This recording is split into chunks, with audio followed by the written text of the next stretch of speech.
Chapter 16 Lost and is Found, Part 2. This chapter is based on Luke chapter 15, verses 11 through to 32. Whatever the appearance may be, every life centered in self is squandered.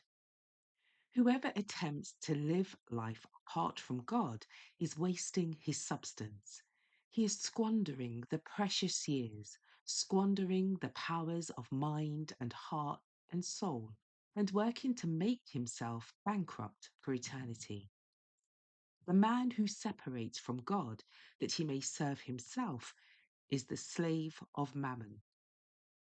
The mind that God created for the companionship of angels has become degraded to the service of that which is earthly and bestial.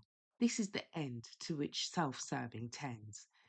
If you have chosen such a life, you know that you are spending money for that which is not bread, and labour for that which satisfieth not. There come to you hours when you realise your degradation.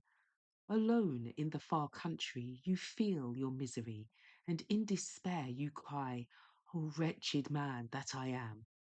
Who shall deliver me from the body of this death?" Romans chapter 7, verse 24. It is the statement of a universal truth which is contained in the prophet's words. Cursed be that man that trusteth in man, and maketh flesh his arm, and whose heart departeth from the Lord.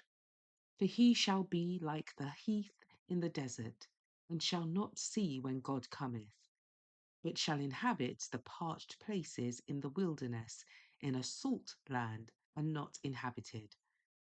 Jeremiah chapter 17, verses 5 and 6. God maketh his sun to rise on the evil and on the good, and sendeth rain on the just and on the unjust. Matthew chapter 5, verse 45. But men have the power to shut themselves away from sunshine and shower.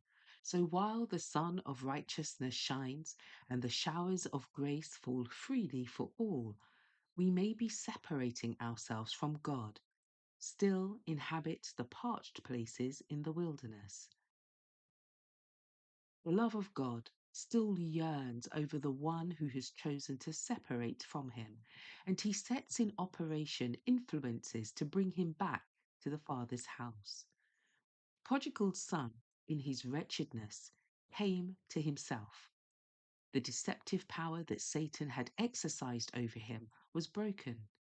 He saw that his suffering was the result of his own folly, and he said, "How many hired servants of my father's have bread enough and to spare, and I perish with hunger? I will arise and go to my father." Miserable as he was, the prodigal found hope in the conviction of his father's love. It was that love which was drawing him toward home. So it is the assurance of God's love that constrains the sinner to return to God. The goodness of God leadeth thee to repentance. Romans chapter 2, verse 4. A golden chain, the mercy and compassion of divine love, is passed around every imperiled soul. The Lord declares, "I have loved thee with an everlasting love. Therefore with loving kindness have I drawn thee." Jeremiah chapter 31, verse 3.